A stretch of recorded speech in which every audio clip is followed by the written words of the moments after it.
Si Juan naman, Miriam.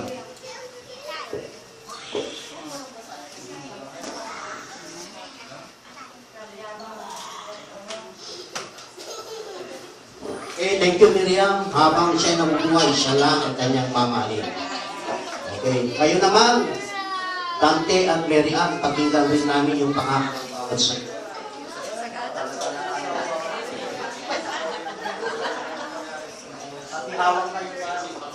Para sa aking asawa, ikaw yung pinakamagandang nangyari sa buhay ko.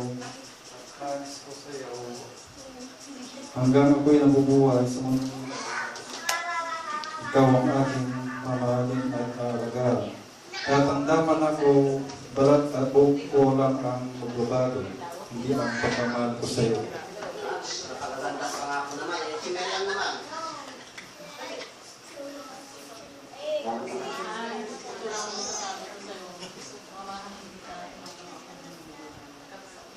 Okay, thank you. Nawa ang mga pangakong yan ay tutup pa rin sa tulog ng Panginoon.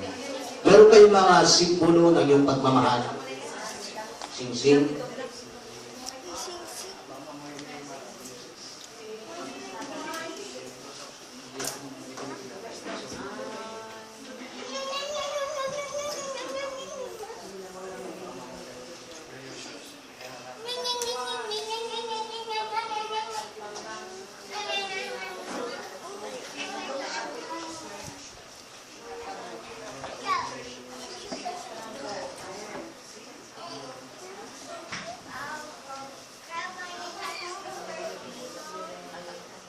Pakinggan natin ang kahulugan ng mga singsing na ito bilang simbolo ng pagmamahalan ng ating mga kapatid. Ang singsing na ito ay panlabas sa simbolo ng pagmamahalan na nag-uugnay sa dalawang matapat na puso na walang hanggang pag-ibig. Isinisimbolo ng singsing ang pag-aari kapag isang hari magpasya na probahan ng isang bagay sa lumang tipan. Ginagamit niya ang kanyang singsing upang selyuhan ang kasunduan at tipan at hindi na siya maaaring tututol dito pagkaraan. Ang kulay ng singsing ay ginto na siyang pinakamalagang material sa mundo. Gayon din sana ang iyong pagmamahalan sa bawat isa. Ang singsing ay bilog na siyang nagpapakita ng walang hanggang pag-ibig. Ang kamatayan lamang ang makapaghihiwalay sa inyong relasyon.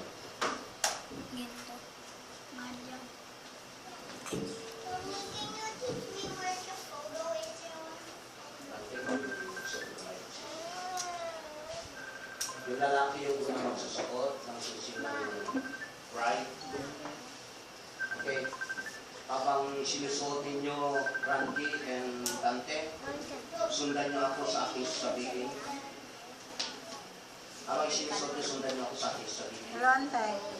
Ibinibigay ko sa iyo ang singsing na ito bilang tanda ng aking tapat na pagtitiwala at mananatiling pag-ibig para sa iyo aking ibibigay. Yung mga bride naman, susuot yung singsing yung bro.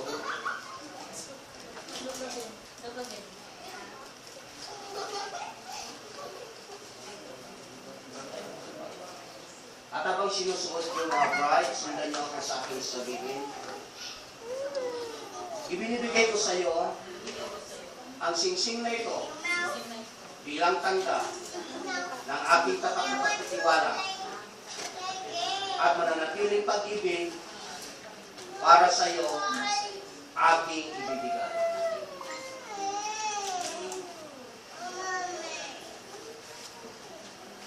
Ang wedding ay may tatlong aspeto. The first aspect is the physical aspect. Nandiyan kayo, groom and bride. Yung mga magulang, mga ninong at inang, mga mag-anak. And the second aspect ng wedding ay